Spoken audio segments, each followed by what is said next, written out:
Quer aprender a programar e entrar no mercado com mais vagas disponíveis, mas com poucos profissionais? E melhor ainda, poder trabalhar de casa e ganhar em dólar? Confere o link na descrição. E aí, cara? Como que tá essa vida de estudar pra caramba, ver esse cenário político decadente? Olha, a questão é o seguinte, eu fiquei 30 anos como professor na Universidade Pública, né? Eu estava na Universidade Federal de São Carlos, né? Nos últimos 20. E antes eu tinha trabalhado também no ensino médio e tal. Aí trabalhei bastante, dei bastante aula. Não, e você pode ficar ali, pode só ficar puxa. tranquilo, Só puxar. Não, mas tudo bem. Aí eu fiz a... quando eu me aposentei na universidade, eu já participava bastante, escrevia muito para a Folha, para o Estado, participava de debates em TV e tal. Aí, a partir de 2013, metade do ano, aí eu comecei a me dedicar às minhas coisas no campo do jornalismo político. E mais recentemente no YouTube, né, no meu canal do YouTube, e que a gente lá combina as lives que são diárias, com entrevistas, tem lá um clube de membros, né? E isso está sendo muito legal, porque, bem, vocês são os grandes especialistas, eu sou um aprendiz, então eu estou aprendendo, e aí a Letícia, que é minha mulher que conhece bem tudo isso, e é bem legal, porque é um outro público, não tem nada a ver com aquele público que eu escrevi em jornal antigamente, nas revistas, o público da universidade também é diferente do que a TV aberta. Você se sente mais livre? Ah, sim, porque eu tive umas experiências meio problemáticas. Esse público é diferente também da Jovem Pan? Sim, porque eu participei numa época da Jovem Pan, que não é a Jovem Pan de hoje, era uma Jovem Pan diferente, né? Tanto que com quem eu trabalhei, quase 90%, 95% foi embora, né? Está em outros veículos de imprensa e tal, fazendo outras coisas. Mas é um outro público. E é legal porque a gente tem uma ideia, você fala com o mundo inteiro, né? Cara, o que tem de brasileiro espalhado pelo mundo. E aí, gente de diferentes faixas etárias, diferente escolaridade, né? Tudo. Então, aí você fica surpreso como é que as pessoas acompanham e o engajamento e esse feedback que é muito legal, né? De saber o que as pessoas estão pensando. Então, isso é né, com o YouTube e tal. Que, por exemplo, na rádio, quando eu trabalhei em rádio, eu não tinha isso, né? Eu sabia, eventualmente, que alguém falava, olha uma coisa, mas essa coisa do momento, feedback do calor da hora. vê na hora. Na hora, isso é uma coisa fantástica. Pode ser meio enlouquecedor também, quando tem ataque de uma turma aí, mas eu também estou acostumado com os ataques. Eu já passei por tantas em outros momentos, esse pessoal não me assusta. Tá casca grossa. São os valentes do teclado, né? Isso tá cheio e tal. Aí quando vão depor na CPI como hoje, fica tudo carneirinho, tudo assim. É leão, depois vira um gatinho, né? Então, na hora do vamos ver. Então, eu tô acostumado. Mas é legal. É que nós estamos vivendo um momento extremamente difícil do Brasil, um momento terrível, né? É o pior momento da história do Brasil republicano, em termos E olha econômicos, que tu meteu sociais. o pau no governo do PT também. Verdade, é verdade. Então, o que uma pessoa até disse uma coisa seguinte, olha, o legal com você é que você tem os princípios. Você faz análise política, mas não partidária. Então, o princípio é o mesmo, é esse daqui. Se os governos vão fazendo assim, o problema é deles. Eu estou com a mesma visão democrática, republicana, radical, no sentido de defender o que eu acho que é bom para o país. E eu sei que bater de frente tem um custo. Por exemplo, com o caso do PT, eu escrevi um livro, um dos mais vendidos, teve uns 150 mil exemplares. Caralho. A década perdida, 10 anos de PT no caralho, poder, famosaço. tal. E tive processos, um monte do PT, inclusive do próprio Lula. Tivemos assim, ele aí, eu aqui, também na Barra Funda, lá no fórum. Mas isso faz parte com outros políticos do PT, agora mesmo, agora virtual, semana passada, com mais um, que eu já nem lembrava, de 2018, fazia tanto tempo. Mas isso faz parte. Quando é uma discussão assim, no campo das ideias, tal, e por alguma razão eles recorrem à justiça. Agora, já a questão do bolsonarismo, o bolsonarismo está fora do campo democrático. O Bolsonaro é nazifascista sem o saber, porque ele é preguiçoso. Eu chamo de mandrião. Mandrião é uma palavra mais educada para falar vagabundo. Então, ao invés de você falar vagabundo, fala mandrião. Mandrião, acho que eu tava nos desenhos do vagabundo Pica-Pau. não vai entender, né? Então é uma palavra que também em desuso, mas porque aí ele, ainda bem que ele não lê, não estuda, não escreve, né? Tem problemas cognitivos seríssimos. É um aluno da terceira série do Fundamental 1, né? Ele mais ou menos está ali, na terceira série. E aí, com ele, a barra é pesada, é paulada, é pancada com essa turma que pressiona, que ameaça de morte, né? Então, você precisa fazer o boletim de ocorrência.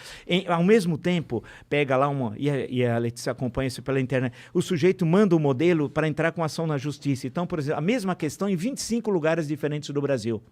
Então você pega um cara entra com processo no Acre, um no Rio Grande do Norte, outro no Rio Grande do Sul, outro no Mato Grosso, outro em Minas Gerais. Só que agora... A finalidade é encher o saco? Encher o saco e criar, censurar, né? Criar um incômodo e falar, olha, toma cuidado aí. Então, eu ganhei, quer dizer, o meu advogado, doutor Alexandre Fidalgo, que ganhou, dessas 20 e tantas em relação só a essa questão, já 17 foram julgados e foi ganhar as 17. Alguns juízes até decidiram, usando a expressão assédio judicial, né?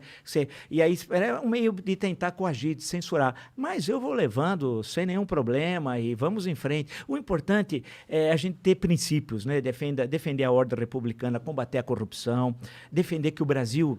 As nossas 4 últimas décadas foram um horror.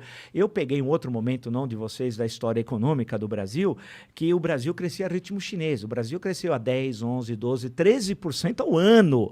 E tal. Então, entre 1930 e 1980, durante 50 anos, meio século, o Brasil foi o país que mais cresceu no mundo ocidental.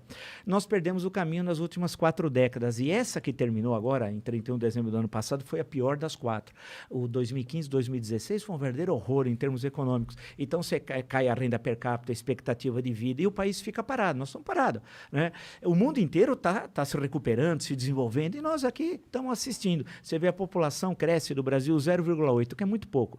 Quando eu fazia ginásio, nem existe mais ginásio, seria o Fundamental 2, né? No caderno, no verso, tinha um mapa do Brasil e o crescimento era 3,2. Você imagina, e o pessoal achava legal, era uma loucura crescer 3,2 por ano o crescimento da população. Hoje cresce 0,8. Se o país no ano que vem crescer em torno de 1, não vai passar disso, 0,8, é igual ao crescimento demográfico, ou seja, nós estamos estagnados. Então é um momento terrível que nós estamos passando, de estagnação econômica, inflação, essa combinação inflação e estagnação, a chamada estagflação, aí é um horror, né? E estamos passando problemas sérios no campo econômico, no campo social, as pessoas morrendo de fome, você pega a extrema pobreza, né? Tem dados horríveis.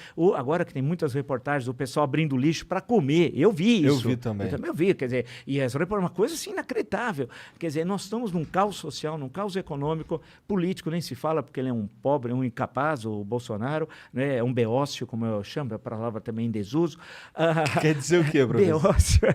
Beócio era um sujeito medíocre, meio burro, porque vem da antiguidade. Em Atenas tinha a península da Ática e tinha a cidade de Atenas, e Beócio era no campo. Sempre teve essa discriminação em relação aos moradores da cidade em relação ao campo, né? Então era que o pessoal era pouco letrado e coisa do tipo. Mas essa expressão também ninguém usa mais. Mas é bom, uma vez por outra, recuperar. Então, ele é um beócio, mas se ele só fosse um beócio, ainda o pior é que ele é corrupto, genocida, ladrão e sócio e líder de uma organização criminosa, do qual ele é o chefe, os filhos participam, né? Basta ver as rachadinhas. É que o INHA diminui o crime, né? A gente fala, INHA, o cara fala, pô, tal. Não, ele desviou dinheiro público, peculato, nos gabinetes do Carlos, do Flávio e dele, né? E fez isso durante anos. Porque... Ele é meio ladrão de galinha nesse sentido, né? Porque ele não tinha presidência da República. Então, dá trabalho. Pensa o seguinte... Porque ele era burro, né? Não, ele mas era eficaz para estar era o máximo que ele... esquemas, Mas né? ele não tinha... Então, que ele ficava... Você imagina, dá trabalho. Vamos ler o lado positivo do corrupto. Porque você precisava depositar no envelope 1.200 por vez, aceitava o caixa da Assembleia. Pô, você faz não sei quantos envelopes, dá certo o trabalho, né? Você tem de cobrar o assessor que não trabalha. Foram 102 familiares. Ele é uma pessoa ótima, um bom cristão, 102, né? Dele e da segunda mulher, que é uma senhora também de reputação ilibada, uma grande pessoa também, que com ele, durante o casamento, cerca de 10 anos, comprou 14 imóveis. Só que não bate, né? Se você pega os rendimentos dela e dele, como é que eles compraram 14? É o peculato, é o rachadinha, que eles lavavam dinheiro com imóveis e tal. Então, é um momento difícil, porque você junta caos social, caos econômico, um país sem perspectiva, o mundo se modernizando rápido. O Bolsonaro na presidência, não temos lideranças políticas sólidas, alternativas, né? E, por outro lado, nós temos uma sociedade civil orgânica, especialmente os mais jovens, extremamente dinâmicos economicamente. Então, há uma fratura, um racha entre uma sociedade, especialmente dos mais jovens, economicamente super dinâmica. Você pega esse negócio de Facebook, você fala, todo lugar tem brasileiro, se você for examinar. E, do outro lado, uma estrutura política do século XIX. Quer dizer, a sociedade está no século XXI e a política está no século XIX. Então, não dá, né? Eu acompanho por obrigação, não por prazer, as sessões do Congresso Nacional, da Assembleia Legislativa, eu fico abismado com os caras, a mediocridade. Outro dia, um cara de Santa Catarina, deputado federal, pegou e falou, Mato Grosso do Sul, ele falou, falou, é região sul, porque ele é sul. Aí alguém falou, não, é centro-oeste, porque tem o Mato Grosso. Não, se tem sul, é região sul. Quer dizer, não sabe nem geografia. E foi o mais votado. Pior que o cara, em Santa Catarina, foi o mais votado. Então, a Aparecida do Norte devia ser na região amazônica, porque é norte, né? Sai do Vale do Paraíba. Então, você tem um nível muito baixo de representação política, uma sociedade super dinâmica, que você não entende, né? De inserção do mundo, tal, gente que quer crescer, e uma estrutura muito antiga do lado de cá. Então, eu acho que é por isso que o pessoal fala assim, pô, mas você critica tudo? Não. Uma coisa é você ter uma análise crítica, analítica e também propositiva. Nós podemos sair dessa, nós temos tudo para dar certo. Né? Tem coisas que desde quando eu era jovem, faz tempo, as pessoas falavam assim, o Brasil, por exemplo, não tem deserto, não tem terremoto, não tem isso, tem aquilo. É verdade. Meu pai era um cara que falava isso pra mim. É verdade. Não, é verdade. Se você olhar o Brasil, que é quase que um continente, você não tem muitas montanhas que interrompem a circulação das pessoas. Nós temos um monte de rios para aproveitar, não para o transporte, para utilizar a água que usa para as usinas, etc, ou para irrigação, depende das circunstâncias, que nós temos tudo. Temos um povo dinâmico, não temos aquela coisa em alguns países da Europa, por exemplo, que tem aquele ódio secular religioso. Aí você vai perguntar para o cara, mas por que você não gosta, a Bósnia não gosta lá do sujeito da Sérvia? Porque em 1340... Você fala, mas eu não entendi. Em 1340, pô, mas no século XIV, quer dizer que o problema, eu pensei que era um problema de ontem, não, o problema dele é quer dizer, alguém que arrasta 6, 7 séculos, imagina o ódio acumulado, que isso passa de avô para o filho, depois para o neto. Então, nós não temos isso aqui. Temos uma unidade linguística que é super, que outros países não têm, nós temos também. Então, temos todas as coisas para dar certo. Agora, a política é que amarra a economia. Então, é o que nós precisamos resolver. Em 18, muitos imaginavam que a nova política fosse essa turma, o Bolsonaro fosse da nova política. Tem que ser meio burro para acreditar nisso, não mas tem, teve professor? gente que acreditou. O cara que foi 28 anos parlamentar em Brasília e 2 no Rio, né? Que ele era o novo, ele era o velho. Mas uma parte da esquerda brasileira também é o velho. Quando eu vi uma campanha agora aqui municipal em São Paulo, eu vi o sujeito falar, era velho, falava que Cuba é democracia e Venezuela é democracia. Você não pode ser o novo achando que Cuba é democracia e Venezuela é democracia, caramba. Então... Isso aí é tentar contra os fatos. Contra os fatos. E aí